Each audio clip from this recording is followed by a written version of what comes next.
नमस्कार, मैं हूँ आशीष। आज हम लोग का जो लेक्चर होगा वो होगा बिल्किस बानो के बारे में।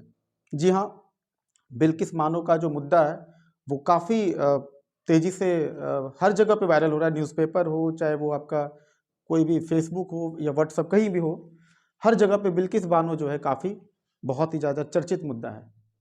आखिर ये मुद्दा इतना ज़्यादा चर्चित क्यों है? आप सभी को पता होगा, गुजरात दंगा सभी को याद होगा। गुजरात दंगा एक ऐसा दंगा है जो देश कभी नहीं भूल सकता है। तो बिल्किस बानो एक पीड़िता का नाम है जो 2002 के गुजरात दंगे के समय में उनके साथ सामूहिक रूप से बलात्कार हुआ था। और ये जो मामला है, क्योंकि जो बलात्कार के जितने सारे जो दोषी थे, इनको हाल फिलहाल रिहा किया गया था सरकार के द्वारा, और सुप्रीम कोर्ट ने तुरंत एक्शन लेते हुए उन सभी लोगों को तत्काल रूप से दोबारा जेल में डाल दिया गया। तो इससे क्या हो गया, माहौल पूरा गर्मा गया कि आखिर सोच के देखिए, सरकार ने उनको बरी किया और तुरंत सुप्रीम कोर्ट ने एक फैसला सुनाया और तुरंत सबको दोबारा आदेश देने के बाद सभी को अंदर कर दिया गया। तो आखिर ये सारा जो जो नाटकीय क्रम हुआ वो आखिर क्यों हुआ, हम आज के लेक्चर में हम लोग समझने का कोशिश करेंगे कि अगर सरकार फैसला सुनाया कि सरकार अपनी तरफ से किसी को बरी करता है तो वो किस आर्टिकल का प्रयोग करके दिया जाएगा। हमारे एग्जाम के पॉइंट ऑफ व्यू से भी बहुत सारी चीज़ें थी, और सबसे बड़ा बात है कि ये जो इशू है वो सोशल इशूज के लिए बहुत इंपॉर्टेंट है। हमारे यूपीएससी हो, चाहे कोई भी नॉर्मल, अगर कोई भी इंसान अगर वीडियोस देख रहा है, सभी के लिए बिल्किस बानो के बारे में जानना बहुत इंपॉर्टेंट है। क्योंकि ऐसा नहीं कि बिल्किस बानो के साथ जो हुआ वो किसी और के साथ नहीं हुआ। बस ये होता है कि हम एक बड़े नाम को जानते हैं, बिल्किस बानो, और बिल्किस बानो के माध्यम से हम लोग पूरा जुडिशरी के सिस्टम को समझेंगे और पॉलिटिक्स किस तरह उस पर होता है वो भी देखने का कोशिश करेंगे। ठीक है, तो ये जो बिल्किस बानो का मामला है, इस घटना का जो शुरुआत अगर हम देखा जाए, इसका बैकग्राउंड ये देखिए कहां से हुआ। सबसे पहले देखिए 2002 में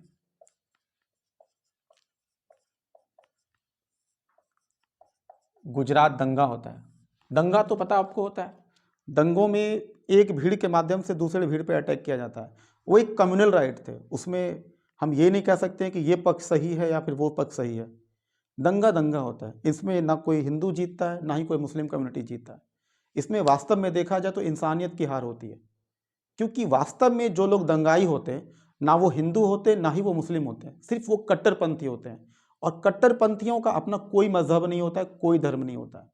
एक बात इसलिए आपको पहले क्लियर कर दिए, क्योंकि दंगों का अपना कोई धर्म नहीं होता है। दंगों का धर्म से कोई लेना देना नहीं होना चाहिए। उनको धार्मिक रूप से आप उनको नहीं मान सकते, लेकिन आप दूसरे रूप में आप ये भी कह सकते हैं कि फिर दंगा तो धर्म के आधार पर ही होता है। पर आप वही बात हम आपको कहेंगे, किसी भी दंगे को आप मुस्लिम वर्सेस हिंदू से मत देखिए, ये देखिए कि कट्टरपंथियों का तांडव इसको आप कह सकते हैं। कि कई सारे जो कट्टरपंथी विचारक होते हैं वो धर्म की आड़ में आकर के वो ऐसा नृशंस घटनाएं करते हैं, और इसीलिए आप इनको धर्म के नजरिए से आप मत देखो, ये एक इंसानियत के नजरिए से देखिए। और ये देखा जाए तो ये दंगा जो है एक, ये क्या है, कट्टरपंथी विचारक है। क्योंकि कोई भी जो व्यक्ति धार्मिक होगा वो कभी भी दंगे के बारे में नहीं सोचे। जो सच में धार्मिक है उनकी बात हम कह रहे हैं। तो गुजरात दंगा आप सभी को पता होगा, इसमें क्या डिटेल जाना कि ये दंगा किस वजह से हुआ, इस चीज पे हम डिटेल में कभी और वीडियो पे बात करेंगे। इस गुजरात दंगे में एक महिला है जिनका नाम क्या है, बिल्किस बानो, जिनका आपको हेडलाइन डाले हैं। अब इन बिल्किस के बारे में देखिए, बिल्किस बानो के साथ क्या हुआ। बिल्किस बानो के साथ होता है सामूहिक दुष्कर्म हुआ, सामूहिक दुष्कर्म हुआ। और उसके बाद जब ये महिला को फिर दोबारा इनको जब लाया गया, क्योंकि इनके साथ बहुत ही ज़्यादा अति मात्रा में घिनौना काम हुआ था, उसके बाद बिल्किस बानो को एक पीड़ित कैंप में डाला गया। पीड़ित कैंप, उस समय दंगा के बाद, चूंकि जब दंगा शांत हो गया था उसके बाद सरकार के माध्यम से कई सारे कैंप बनवाए गए थे कि जो लोग दंगों से पीड़ित हैं उनको फिर से बसाने का प्रयास करेंगे। तो बिल्किस बानो चूंकि उसमें बहुत परेशान थी, इनको फिलहाल कैंप में शरण दिया गया, और वहीं पर रहते हुए उन्होंने केस किया दंगाइयों के खिलाफ। और वो कई सारे दंगाइयों को पहचानती भी थी, तो उन्होंने सबका नाम डाला उसमें। अब जब ये मामला पुलिस के पास दर्ज हुआ तो पुलिस ने फिर हालांकि एक्शन लेने का प्रयास किया, लेकिन वो एक्शन वैसा हो नहीं पाया। और दूसरा बात, अगर पुलिस एक्शन लेती भी, इसकी क्या गारंटी थी कि उन दंगाइयों को छोड़ा नहीं जाता? क्योंकि आपको पता होगा कि उस समय जब दंगा हो रहा था तो वहाँ पे कम्युनल राइट के जैसा था, वहाँ पे धर्म के आधार पर ही देखा जाएगा, वहाँ पे हिंदू वर्सेस मुस्लिम दो अलग अलग कौम के रूप में बटे हुए लोग थे। अब ऐसा लगा कि बिल्किस बानो को लगा कि अगर हम ये केस करते हैं तो पुलिस हमको न्याय दिला पाएगा कि नहीं दिला पाएगा, कहना मुश्किल था। तो बिल्किस बानो ने सुप्रीम कोर्ट से रिक्वेस्ट किया और सरकार से भी रिक्वेस्ट किया कि प्लीज इस घटना का क्या किया जाए, सीबीआई जांच किया जाए। तो मामला कहां पहुंच गया? ये बिल्किस बानो, ये केस सीधा कहां पहुंच गया? सीबीआई के पास। सीबीआई ने जांच किया और मजे की बात देखिए क्या किया, सुप्रीम कोर्ट ने इसमें दिमाग लगा दिया। सुप्रीम कोर्ट उस समय बहुत अच्छा डिसीजन क्या लिया कि वो मामला कहां का था? गुजरात का था। और वो मामला गुजरात हाईकोर्ट को ना देकर के, गुजरात के बेंच को ना देकर के, वो मामला सीधा पहुंचा दिया गया मुंबई, यानी कि महाराष्ट्र कोर्ट, यानी कि बंबई जिसको कह सकते हैं आप, मुंबई यानी कि आप बंबई कोर्ट कह लीजिए। मामला कहां दे दिया? बंबई हाईकोर्ट के पास दे दिया। और वहां पर जब फैसला हुआ तो बंबई हाईकोर्ट के माध्यम से सजा सुनाया गया। और इस सजा में 11 लोगों को आजीवन कारावास दिया गया था।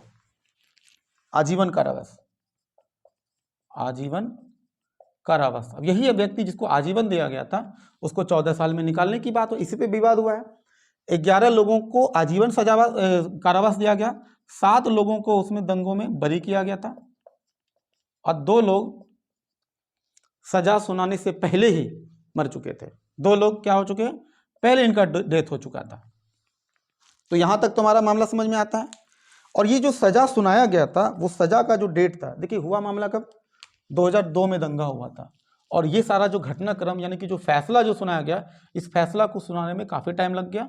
और ये मामला आया 2008, यानी सॉरी 2004 में। देखिए 2002 में ये घटना हुआ, 2004 में मामला ये सीबीआई के पास गया और फैसला सुनाते सुनाते क्या हो गया? 2008, यानी कि 21 जनवरी 2008 में ये फैसला सुनाया गया था और जिसके माध्यम से 11 लोगों को आजीवन कारावास का सजा दिया गया था। अब फिर देखिए उसके बाद क्या हुआ। अभी जब 15 अगस्त 2022 की बात करें,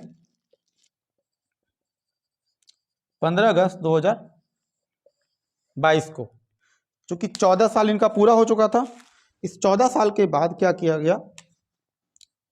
इन लोगों को बरी कर दिया गया।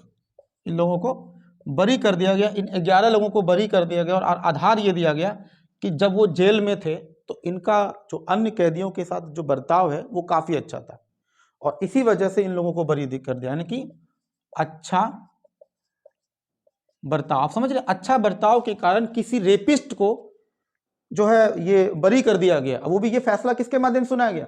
गुजरात हाईकोर्ट के माध्यम से। गुजरात हाईकोर्ट नहीं कह सकते, यहाँ पे मामला किसी हाईकोर्ट ने ये बरी नहीं किया, बल्कि ये जो बरी किया, ये माफीनामा किया गया वहां के राज्यपाल के माध्यम से। अब गुजरात के राज्यपाल अगर इस पे कोई फैसला दे रही है तो अब ये मामला, देखिए आपको पता है कि माफीनामा कौन कौन दे सकता है? राष्ट्रपति भी दे सकता है केंद्र के स्तर पर, और राज्य के स्तर पर राज्यपाल दे सकता है। हम लोग अभी तुरंत देखने वाले हैं कि माफी जो करने का जो अधिकार है वो किसके किसके पास है। तो इनको राजस्थान सरकार के माध्यम से क्या कर दिया गया? बरी कर दिया गया। और आधार क्या दिया गया कि इन्होंने जब ये आजीवन कारावास जब सजा काट रहे थे तो इनका बर्ताव काफी अच्छा था। और ये देखा जाए तो ये बरी करने का जो आधार है वो सीआरपीसी की धारा 432 के माध्यम से राज्य सरकार ऐसा कर सकती है। ठीक है, तो ये सारा मामला था अभी यहाँ पे जो हम लोग समझे कि जो इनको बरी करने की बात। अब थोड़ा सा देखते हैं हम लोग कि हमारा संविधान इस पर क्या कहता है, कॉन्स्टिट्यूशन क्या कहता है। अब देखिए हमारे संविधान में 2 आर्टिकल है। एक आर्टिकल आपका आर्टिकल 72 और एक जो आपका आर्टिकल है, ये आपका आर्टिकल 72 है वो राष्ट्रपति के पास है, और दूसरा जो आर्टिकल है वो आपका है 161, ये हमारे राज्यपाल के पास है। इन दोनों के पास देखिए कौन सा अधिकार है कि ये दोनों, चाहे राष्ट्रपति केंद्र के स्तर पर हो और राज्यों के स्तर पर राज्यपाल, चूंकि मामला जेल का है, आपको पता होना चाहिए कि जो जेल है वो राज्य सूची का विषय हो सकता है। तो किसी व्यक्ति को अगर हम बरी कर रहे हैं तो वहां पे राज्य सरकार अपने तरफ से कंट्रीब्यूट करती है, उनका रहता है कंट्रीब्यूशन। तो वो क्या कर सकती है, या तो किसी सजा को कम कर सकती है, या उसको क्या कर सकती है, कम भी कर सकती है, और या किसी सजा को निरस्त भी कर सकती है। कम भी कर सकती है और उसको निरस्त भी कर सकती है।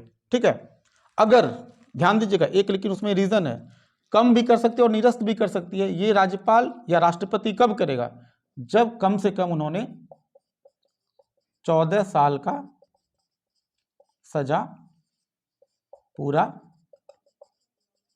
कर लिया हो। यहां मामला राज्यपाल को समझिएगा ध्यान में। ठीक है, हालांकि माफी करने की शक्ति राष्ट्रपति के पास भी है। राष्ट्रपति का आर्टिकल 72 में अलग तरीके से है, और 161 के माध्यम से सजा जो कम करने का जो अधिकार है वो किसको है, राज्यपाल को।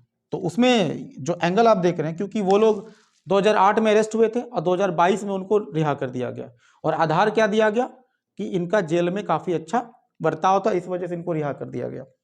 ठीक है, तो आप लोग को पता होना चाहिए कि जो जेल है वो क्या है, हमारा राज्य सूची का था। याद रखिएगा इस चीज को कि जेल क्या है, हमारा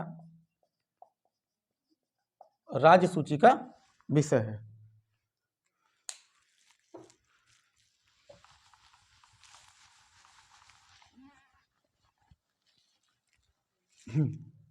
अब देखिए हमारा सवाल क्या है।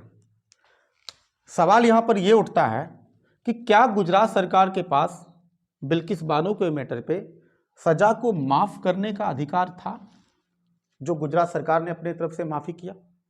क्योंकि माफी होने के बाद फिर क्या हुआ, उनको अरेस्ट दोबारा कर लिया गया। तो सुप्रीम कोर्ट का देखिए क्या कहना है। सुप्रीम कोर्ट ने इस पर बड़ा अच्छा जवाब दिया। सुप्रीम कोर्ट ने कहा कि बिल्किस मामले में, जो बिल्किस बानो के मामले में जो राज्य सरकार की तरफ से जो सजा माफी किया गया, वो अपने आप में क्या है, अवैध है। बिल्कुल अवैध है, ये गलत है। अवैध कैसे है, आपको याद होगा कि जिस समय सुप्रीम कोर्ट ने इंटरवेंशन किया था 2004 में, याद होगा कि उस समय सुप्रीम कोर्ट ने, उस समय क्या हुआ था, सुप्रीम कोर्ट ने सीबीआई के माध्यम से जो जांच हुआ था, वो जांच का विषय कहां पहुंचा दिया गया, महाराष्ट्र कोर्ट के पास पहुंचा दिया था। यानी कि ये जो मामला था वो गुजरात से मामला कहां ट्रांसफर हो गया था, महाराष्ट्र, यानी कि मुंबई की सिंपल बात है, सॉरी बंबई लिखिए, यहां पे मामला शिफ्ट कर दिया गया था। और जो सजा सुनाया गया था वो मुंबई के माध्यम से, यहाँ पे बंबई के माध्यम से यहाँ पे हुआ था, बंबई हाई कोर्ट के माध्यम से सजा सुनाया गया था। देखिए अब आपको पता है कि जेल जो है राज्य सूची का विषय होता है। अगर ये फैसला गुजरात के हाईकोर्ट के माध्यम से हुआ होता तो गुजरात के राज्यपाल को ये पावर था कि वो किसी अपराधी को जो कि 14 साल पूरा कर चुके हैं उनको वो माफ कर सकते थे। लेकिन ऐसा नहीं था। ये मामला कहां पहुंच गया था, बंबई पहुंच गया था। गुजरात हाईकोर्ट के माध्यम से ये फैसला नहीं सुनाया गया था, बल्कि ये फैसला बंबई हाईकोर्ट के माध्यम से लाया गया था। इसीलिए अगर इस सजा पे अगर माफी भी करना था या उनको बरी करना था तो ये केवल और केवल कहां की सरकार को है, महाराष्ट्र सरकार ही इस पे कुछ फैसला ले सकती है, ना कि गुजरात की सरकार। गुजरात की सरकार इस पे कुछ नहीं कर सकती है। इसीलिए इसी आधार पर सुप्रीम कोर्ट ने कहा कि गुजरात सरकार ने जो किया वो गलत है, असंवैधानिक है, अवैध है, क्योंकि इस मामले में डिसीजन लेने का अधिकार किसको था, महाराष्ट्र की सरकार को थी। और यहीं पे मामला फंस जाता है। इसलिए दोबारा उनको क्या किया गया, अरेस्ट कर लिया गया। ठीक है, अब हम लोग ये देखेंगे कि भाई चलो उनको तो अरेस्ट कर लिया गया, अब आरोपी क्या करे। तो सुप्रीम कोर्ट के पास दुविधा क्या है, देखिए अब देखिए हमारी जो आपराधिक न्याय प्रणाली है,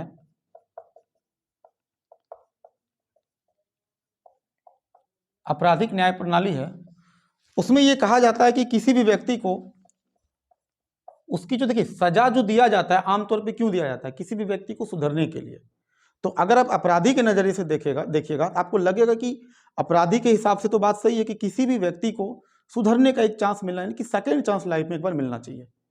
और अपराधी भी यही रिक्वेस्ट करेगा कि किसी व्यक्ति की सजा में क्या क्या छूट दिया जा सकता है, या फिर सजा में कटौती दिया जा सकता है, कुछ काट करके, इन सारी चीजों का प्रावधान है। अब सुप्रीम कोर्ट के पास क्या है, दोहरा समस्या देखिए क्या है। सुप्रीम कोर्ट एक तरफ जो पीड़ित फैमिली है, यानी जो पीड़िता के परिवार हैं, और एक तरफ कौन है, जो अपराधी है, जो दोषी है। आपको पता है कि दोषी के पास भी अपना अधिकार है। देखिए कहीं भी ये नहीं अधिकार है कि उनको रिहा कर दिया जाए, वो सरकार की मर्जी पे डिपेंड करता है कि उनको कुछ कम किया जा सकता है सर, मतलब कुछ कम किया जाएगा, लेकिन डायरेक्ट रिहाई की बात कहीं नहीं लिखा हुआ है। ठीक है, अब दोषी चाह रहा है कि हमको भैया सेकेंड चांस दे दो, क्योंकि सजा तो सुधरने के लिए होता है और हम ऑलरेडी 14 साल हम पूरा कर चुके हैं, प्लीज अब तो हमको निकाल दो। लेकिन और एक तरफ पीड़िता को अगर आप देखिएगा तो उनके साथ जो घटना घटा था, क्योंकि ये मामला इतना सिंपल आपको नहीं है, ये मामला बहुत ही अपने आप में क्या है, मतलब विपरीत स्थिति, बहुत खराब स्थिति। पीड़िता के नजरिए से देखिएगा तो इनको माफ करना कहीं ना कहीं इनके साथ एक अन्याय के जैसा लगेगा। इनको अगर निकाल दिया जाए, खुले रूप में अगर छोड़ दिया जाए, सुप्रीम कोर्ट का ये मानना है कि ये व्यक्ति अपने आप में सुधर चुका है, इसकी कोई गारंटी नहीं है, इसलिए इनको संदेह की नज़र से देखते हैं, क्योंकि ये जो अपराध है वो बहुत ही क्या है, ये बहुत ही जघन्य अपराध है, क्योंकि दोषी ने क्या किया, बहुत ही जघन्य अपराध किया जाए। इसीलिए सुप्रीम कोर्ट का भी एक तरह से देखा जाए तो तेवर ही है कि चाहे कुछ भी हो जाए इनको माफ़ी नहीं दिया जाए, क्योंकि ये ऐसे व्यक्ति हैं जो कभी सुधर नहीं सकते हैं, इनका सुधरने का चांस काफ़ी कम है। तो अगर हम इनको खुला छोड़ देते हैं, सेकेंड चांस दे देते हैं, तो फिर इन पीड़िता के परिवार का तो फिर कानून पर भरोसा ही उठ जाएगा। इसलिए सुप्रीम कोर्ट ने थोड़ा अपना तेवर को कड़क किया और कड़े तेवर से उन्होंने क्या किया, दोबारा उनको फिर से अंदर किया। उनके पास पॉइंट भी था, क्योंकि वो फैसला महाराष्ट्र सरकार को देना था, वो गुजरात सरकार ने फैसला ले लिया, तो उस पॉइंट पे वो गड़बड़ भी किया सरकार ने। और इसीलिए ये सुप्रीम कोर्ट ने इन्होंने जघन्य अपराध की सूची में करते हुए अब इस दोषी को दोबारा अंदर डालने का कोशिश किया। अब आपके पास जो क्वेश्चन बनता है, क्वेश्चन ये होता है कि भारतीय संविधान का कौन सा ऐसा अनुच्छेद है जिसके माध्यम से राष्ट्रपति के पास मतलब कि सजा में माफी करने का अधिकार है और जो उप राज्यपाल है उनके पास है। दोनों आर्टिकल को ध्यान में रखिएगा। एक आर्टिकल कौन सा बताया था आपको, वो दोनों जितना आर्टिकल बताया अभी जस्ट हम थोड़ा देर पहले बताया, उनको कमेंट बॉक्स में आप लोग जाके लिखिएगा, बताइएगा। तो बिल्किस बानो के मामले में फिलहाल तो अभी यहीं तक अपडेट है, बाकी आने वाले समय में और कोई अगर अपडेट दिखता है राज्य सरकार की तरफ से, अगर वो व्यक्ति चाहे तो फिर से दोबारा सुप्रीम कोर्ट में जाएगा और फिर से सुप्रीम कोर्ट जाता तो देखते हैं मामला क्या होता है, या फिर अगर महाराष्ट्र सरकार उस पर कोई फैसला ले तो बात अलग है। फिलहाल तो हम लोगों का स्थिति यहीं तक है। ठीक है, तो आज का वीडियो हम लोग यहीं पर रहने देते हैं, बाकी फिर हम लोग मिलते हैं नेक्स्ट वीडियो में। Thank you.